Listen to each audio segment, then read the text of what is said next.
We shall. Our next guest was elected Mayor of Doncaster after promising to halve his own salary, give up the chauffeur-driven car and stop spending council money on what he described as politically correct schemes. Peter Davies from the English Democrats Party says councils should be spending money on key services and not things like gay pride events and translation services for immigrants. He's been called the Marmite Mayor because people either love him or hate him, and he joins us now from our studio in Sheffield. Good afternoon. Good afternoon, Jeremy. You've been Mayor of Doncaster for just over 2 months, I gather. That's right. And let's go through the changes. Firstly, you cut your pay. It was 73,000. Yep, it's now 30,000. And the reason behind that was that Doncaster had a history of corruption and bad publicity, and I thought it was important to set a marker for everyone, to set an example. Remember, before Edward Heath and Peter Walker ruined local government in 1974, people did these sort of jobs for nothing. Chauffeur-driven car you had? Yeah, that's gone. I use public transport where possible. I've travelled to Sheffield by train this afternoon. I drive myself otherwise. The interesting thing about this is that I don't subscribe to the global warming religion that we now are supposed to believe, but oddly enough, my carbon footprint is probably better than most of the Labour parties. You are, as a council, or you were members of the Local Government Association and the Local Government Information Unit, which is kind of a club, and it's just understood that councils belong to that, and they do publicity for you. You decided, no, don't need it. Yeah, it's understood that we give them a lot of money and get little back. Saving of about £80,000, complete waste of public money, and indeed not every council is in these organisations anyway. Council newspaper, what's happened Conservative, one's Labour. What's happened to the council newspaper? That's gone too. Politics on the rates. We have two excellent local papers in the Doncaster Free Press and the Doncaster Star. We have two radio stations, Radio Sheffield and Trax FM. Every move I make is related to them. Nothing is hidden, no spin, totally transparent, and the public get a fair and balanced report on what I'm doing, good and bad. And if I make a mistake, I shall make that public too. You had a look at translation services and you decided that they're not something people should be paying for. That's right.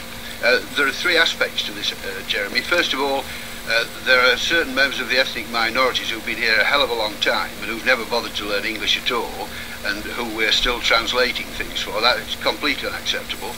Then on top of that, and this is the worst problem, we've got the European problem.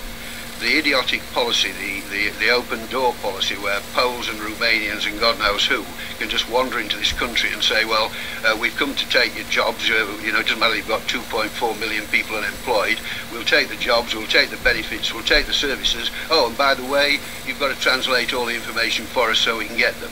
Now, that is completely unacceptable, and every council in the country should be following my example. I just get one other caveat to this. There is one exception to this, and that is the genuine asylum seeker fleeing a hostile regime, say from Burma or Red China or somewhere. Then they would be given the translation services.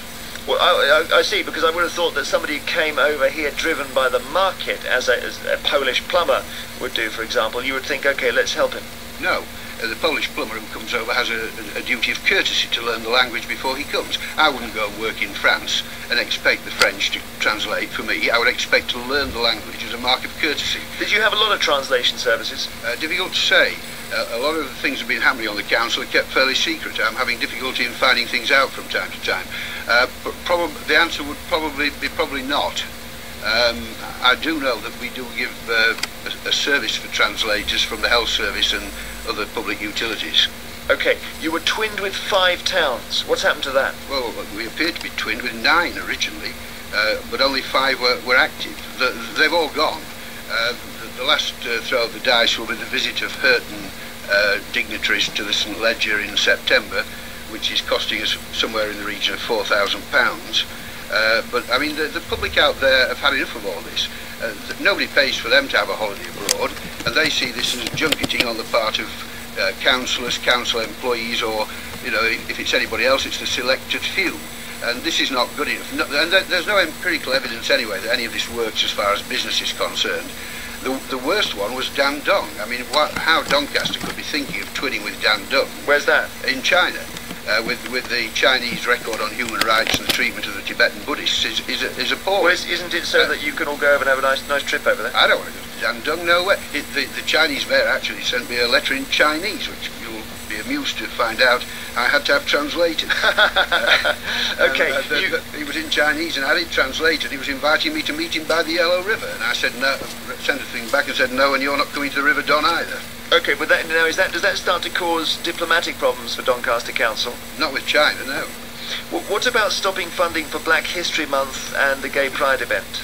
Well, this is putting... it would be good in schools, you know, to get an English History Day, never mind a Black History Month. What we do here in this politically correct world of local government is we find a minority and place it above the majority. And this is unacceptable. I've got a list here of these things. I mean, these are the things that we've been celebrating. International Women's Day. No mention of International Men's Day. The abolition of Slave Trade Day. Well, it hasn't been... it's still there. We've got slaves in London as we speak. The Gypsy and Roma Traveller Month. The Asylum Seeker and Refugee Week. You know, there's nothing on here like Yorkshire Day or St George's Day. Or, and those are all being celebrated in Doncaster. Well, this was before I came to power. Yes, indeed. Human Rights Day. I wonder whose human rights they were. So they go. Well, the gay pride thing caused a bit of controversy, I gather. Yeah, well, they all thought I was a homophobe. I have a gay person in the cabinet, quite frankly. I have lots of friends who are gay. All I said was that the ordinary hard-pressed ratepayer should not be paying for minority events like the Gay Pride March. They're quite welcome to come to Doncaster. In fact, I hope they continue to come, but we're not paying for it. Just one more for you, Peter Davies, which is about the actual number of councillors. And I gather you think there are 63, aren't there, and you want to cut it by 2/3 to 21. Yeah. Will that mean that the council's less democratic and people can't get their voices heard? I think not. 63 councillors. We have a mayoral system, right? I deal with most of the problems of Doncaster. The councillors deal with planning, licensing and scrutiny. It costs something like £1.5 million. Now, if you look at America, I've got some information. I've deliberately thought you'd ask this question.